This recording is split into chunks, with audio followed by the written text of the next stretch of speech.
High, আমার নাম Riya. High Riya. আর আমি হচ্ছে রিয়ার মা। আমার মেয়ে ইউনিভার্সিটিতে ডিরেক্ট অ্যাডমিশন নিয়ে এসেছে। ও ইংলিশ কম্পিটিশনে জিতেছে এবং পড়াশোনা সবসময় টপ করে। বাহ রিয়া, তুমি তো বেশ স্মার্ট। তোমাদের সাথে থাকতে পেরে আমার খুব ভালো লাগবে। হ্যালো, এই হলো আমার মেয়েটি না। ওকে দিয়ে কোনো কাজই ঠিক মতো হয় না, তাই হোস্টেলে আমি নিজেই ওকে ছাড়তে এসেছি। ও তোর ভাগ্যের জোর এখানে চান্স পেয়েছে, নইলে ওর যা রেজাল্ট, এত ভালো কলেজে ওর পড়ার যোগ্যতাই নেই। আচ্ছা আমি চললাম, তোমরা সবাই ওর খেয়াল রেখো। আচ্ছা ঠিক আছে মা, বাই। মা, টিনার মা যেভাবে ওর পরিচয় দিল, ওর রুমমেটেরা তো এখন সবসময় ওকে নিচে চোখে দেখবে। ও তোমার রুমমেট, ওকে শেখাও ও যেন নিজের গুণগুলো মানুষের সামনে তুলে ধরতে পারে। তুমি যাও মা, আমি সবকিছু সামলে নেব। আচ্ছা আন্টি, আপনি চিন্তা করবেন না, আমরা রিয়ার ঠিক মতো খেয়াল রাখবো। বাই বাই মা। ঠিক আছে, বাই আন্টি। আমার রুমমেটেরা আমার বিছানা গুছিয়ে দেয়, কিন্তু টিনাকে নিজের বিছানা নিজেই গোছাতে হয়।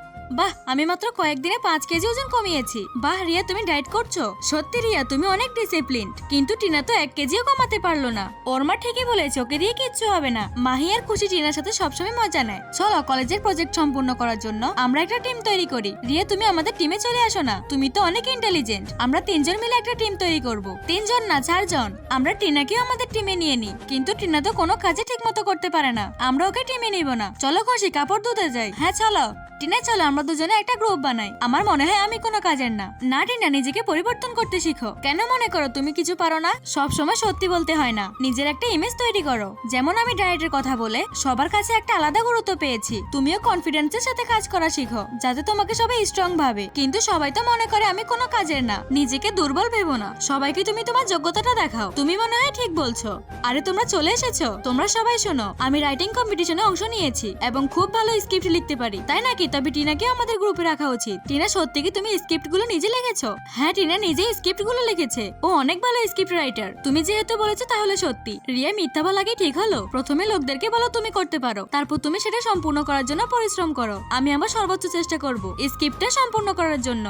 আরে হোস্টেল ওয়ার্ডেন আমাদের রুম চেক না করে কেন চলে গেল? কারণ টিনা কলেজের হেলথ কমিউনিটিতে আছে। সে সেখানে তার একটা ভালো ইমেজ তৈরি করে ফেলেছে, এজন্য তার রুম চেক না করে চলে গেল। আরে বাহ, তাহলে টিনার জন্য এখন থেকে আমাদের রুমও কখনো চেকিং করা হবে না। এবছর আমাদের কলেজে টিনা রিয়া টপ করেছে। তোমাদের সবার উচিত ওদের মতো পরিশ্রমী হওয়া। রিয়া, এসব তোমার দেওয়া আইডিয়ার জন্য হয়েছে না টিনা, এটা তোমার পরিশ্রম আর আত্মবিশ্বাসের ফল। নিজের ভালো ইমেজ তৈরি করা মানে লোক দেখানো নয়, বরং নিজেকে আরো উন্নত ও শক্তিশালী করে তোলা।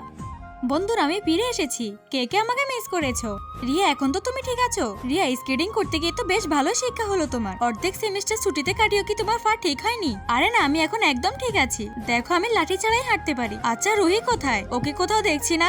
রিয়া, তুমি তো জানোই ও খুব সেনসিটিভ। আমি তোমাকে বলতে চাইনি, কিন্তু রুহি আমাদেরকে অনুকরণ করে সোশ্যাল মিডিয়ায় খুব শো অফ করছে। কি এইসব তুমি কি বলছো? হ্যাঁ টিনা ঠিকই বলছে। ও না বললে তো আমি জানতেই পারতাম না। দেখো, রুহির পোশাকের স্টাইল একদম স্যামের মতো। হতে পারে সে এমন পোশাক পছন্দ করে। বিশেষ না হলে এই দেখো, রুহি ঠিক সেই সেন্টটাই পরেছে যেটা খুশির গলায় আছে। হ্যাঁ, এই সেন্টটা তো আমি আগেই কিনেছিলাম। বুঝতে পারছি না রুহি কেন আমাদেরকে কপি করছে। মানুষের যেমন তেমনই থাকা উচিত, কিন্তু রুহি তো আমাদেরকে সবসময় সাহায্য করেছে। হতে পারে এটা একটা কাকতালীয় ব্যাপার। এটা কাকতালীয় হতে পারে না। ও মাহির জন্মদিনের পার্টিতেও খুশির ড্রেসটা কপি করেছিল। আমি তো কপিকাট মেয়ের সাথে আর কথাই বলবো না। আরে রিয়া, তুমি এসে গেছো। চলো, এই খুশিতে আজকে আমি তোমাদের সবাইকে খাওয়াবো। রুহি হঠাৎ করে আমাদেরকে খাওয়াতে চাচ্ছে। নিশ্চয়ই ডালমে কুচ কালা হে। সরি রুহি, আমি যেতে পারছি না, আমার কাজ আছে। ঠিক আছে চলো টিনা, আমরা যাই। হ্যাঁ চলো, খুব মজা হবে। টিনা আমাদের চোখে রুহিকে খারাপ বানিয়ে নিজেই ওর সাথে কতই মিলেমিশে থাকছে। খুশি, এই ছবিটা দেখো। এখন আবার কি হলো? রিয়া, তুমি একদম পাগল। দেখো, রুহি এই ছবিতে তার দামি ব্যাগের শো অফ করছে। আমি যদি এত দামি ব্যাগ কিনতাম, আমিও পোস্ট দিতাম। তার মানে রুহি এসব পোস্ট করে আমাদেরকে ছোট করার চেষ্টা করছে। টিনা, তুমি ঠিকই ধরেছো। তুমি খুব বুদ্ধিমান। আমার মন বলছে রুহি খারাপ মেয়ে নয়। যদি কি তুমি ফ্রি আছো? আমার বয়ফ্রেন্ড জন্মদিনের পার্টি রেখেছে, তোমরাও চলো। আমি রেডি হয়ে আসছি। ও আমাদের পার্টিতে যেতে বলছে, তার মানে মনে হয় ওর বয়ফ্রেন্ডের সামনে আমাদেরকে ছোট করবে। আমি যাব না। রুহি, তুমি 1 নাম্বারের কফি কেট আর লোক দেখানো মেয়ে। খুশি, এসব তুমি কি বলছো? টিনা, এবার বন্ধ করো। আর কত সেনসিটিভ হওয়ার নাটক করে আমাদের রুহির বিরুদ্ধে উস্কানি দিবে? রুহি, এই দেখো, টিনা তোমার পেছনে আমাদের সবাইকে তোমার বিরুদ্ধে আমাদেরকে উস্কানি দিচ্ছে। টিনা, তুমি আমার সাথে এমন করতে পারলে? তুমি কি ভুলে গেছো যখন তুমি ডিজাইন কম্পিটিশনে অংশ নিয়েছিলে? তুমি ঘুমিয়ে পড়ার পর সারা রাত জেগে আমি তোমার ডিজাইন তৈরি করে দিয়েছিলাম। আর খুশি, তুমি তো আমার বেস্ট ফ্রেন্ড ছিলে, ভুলে গেলে? আমার কারণে তোমার social media lakh lakh follower বেড়েছে, তারপরে তুমি আমার সম্পর্কে এত খারাপ ভাবলে। আর টিনা, আমি কি পোস্ট করব সেটা আমার ব্যাপার, আমাকে কপিক্যাট বলার তোমার সাহস কিভাবে হয়? সরি রুহি, আমাকে মাফ করে দাও, আমি ওইটা বোঝাতে চাইনি। মানে পরিষ্কার, তুমি আমাদের রুহির বিরুদ্ধে মাতিয়ে নিজে ভালো সাজতে চেয়েছিলে। আমি কেন টিনার কথায় কান দিলাম? রুহি তো কখনো আমার খারাপ চাইনি। ধন্যবাদ রিয়া, আজ তোমার কারণে আমি সবকিছু জানতে পারলাম। ধন্যবাদ দিতে হবে না, যারা ভালো হয় তাদের সাথে কখনো খারাপ হয় না। রিয়া, তুমিই আমার আসল বন্ধু। চলো এবার আমরা খেতে যাই। বন্ধুরা, আর কখনো অন্যায়ের বিরুদ্ধে পরিচিত হয়ে এমন কোনো সিদ্ধান্ত নিবেন না যার জন্য অনুশোচনা করতে হয়। ভিডিওটি ভালো লাগলে লাইক দিয়ে সাবস্ক্রাইব করুন। আমি টেডি বিয়ারের ছবি তুলে ইয়েসের কাছে পাঠিয়ে তাকে জিজ্ঞেস করি, ইয়েস টেডি বিয়ারটা কেমন? ইয়েস মেসেজের রিপ্লাই দিয়ে বলে, একদম তোমার মতোই কিউট। মেসেজটা পড়ে আমি মুচকি এসে ফেলি।